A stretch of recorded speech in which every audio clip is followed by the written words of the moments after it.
मैं शुचि, एक विवाहित स्त्री, एक युवा बेटे आयुष्मान की माँ और एक अच्छे इंसान मानव की पत्नी, किसी विवाहित पराये पुरुष में दिलचस्पी लेकर अपने दिन रात का चैन खत्म कर लिया है। मुझे समझ नहीं आ रहा कि क्या मैं इन दिनों चरित्रहीन महिला की तरह व्यवहार कर रही हूँ। मुझे समझ नहीं आ रहा मेरे मन के भाव कैसे समझाऊं। वैसे भी दिल की बातें समझना समझाना मेरे लिए तो क्या सबके लिए मुश्किल होता होगा। मुझे मानव से छोटी मोटी बातों के अलावा कोई शिकायत नहीं। आयुष्मान से भी बहुत प्यार है। फिर रवि के लिए मैं इतनी बेचैन क्यों रहने लगी हूँ, समझ नहीं आता। उसकी एक झलक पाने के लिए मैं अपने मकान के कोने कोने में भटकती हूँ। वह जहाँ जहाँ से दिख सकता है वहाँ वहाँ मंडराती रहती हूँ रात दिन। मेरी हालत किसी 17 साल की प्यार में पड़ी किशोरी की तरह हो गई है और मैं शक के घेरे में तुरंत आ जाऊं ऐसी हरकतें हो गई हैं। पर उम्र के इस पड़ाव पर जैसी मैं दिखती हूँ, मेरे बारे में कोई यह सोच भी नहीं सकता कि क्या अंतर्द्वंद मचा रहता है मेरे भीतर में। मैं बिल्कुल नहीं चाहती कि मैं किसी पराये पुरुष की तरफ अट्रैक्ट हूँ, पर क्या करूँ, दिल पर किसका जोर चला है। रवि अपने ऊपर बहुत नियंत्रण रखता है।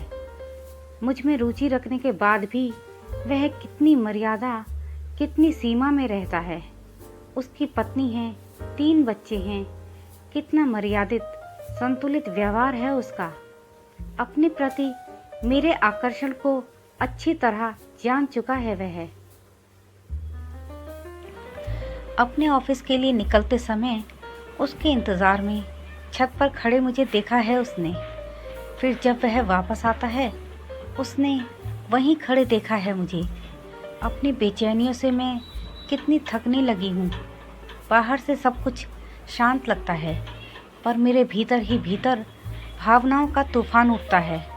कभी कभी मेरा मन करता है रवि से कहूँ हम यहाँ से सब छोड़कर कहीं और चले जाएं, पर यह बात मेरी ज़बान पर कभी आ ही नहीं पाती। उल्टा इसी बात के मन में आते ही दिमाग कहता है कि मरते दम तक इसी घर में रहूँगी, अपने परिवार के लिए, अपने परिवार के साथ।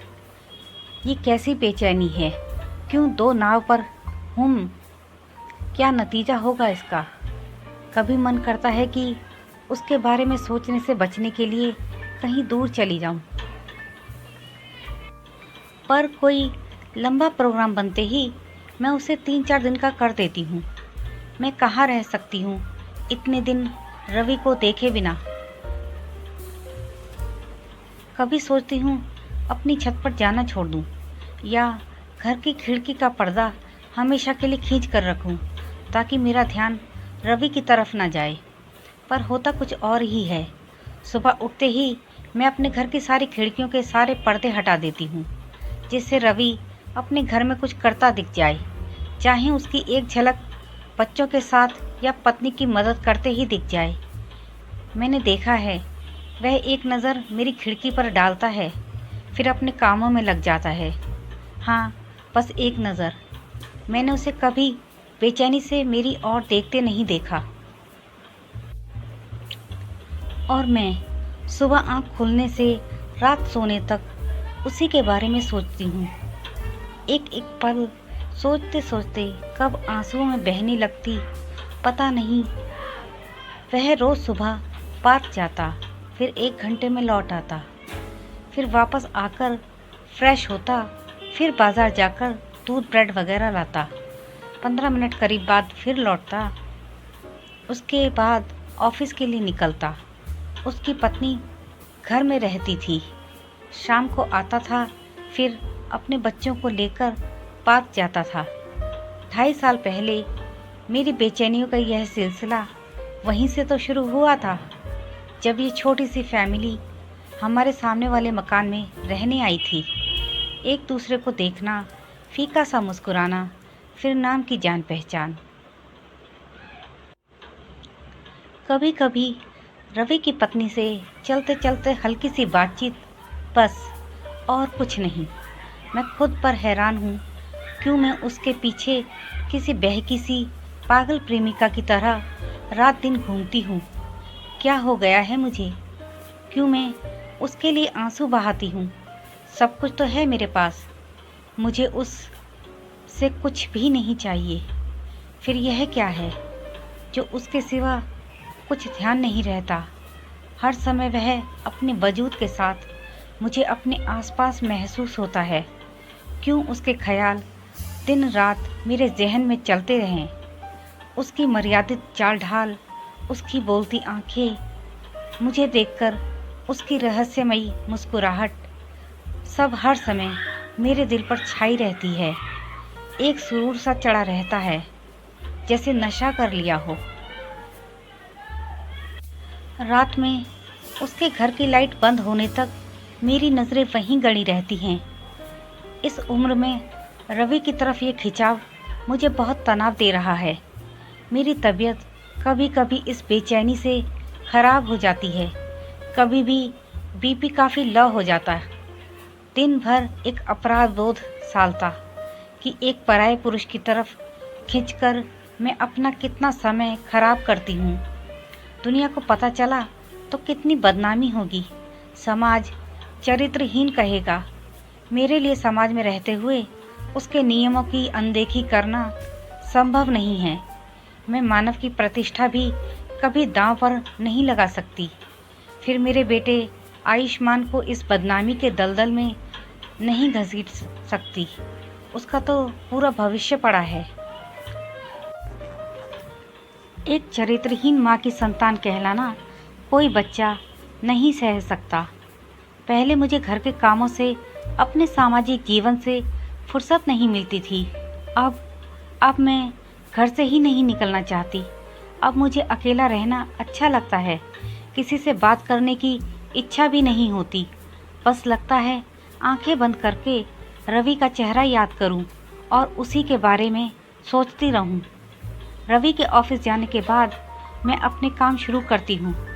उसके आने तक फ्री होकर अपने घर से उसे देखने के मौके और जगहों पर भटकती रहती हूं। इस बीच काम में भी जी नहीं लगता। कभी अरहर दाल की जगह चना दाल बना देती हूँ। बेख्याली में कभी नमक चीनी में गड़बड़ कर देती हूँ।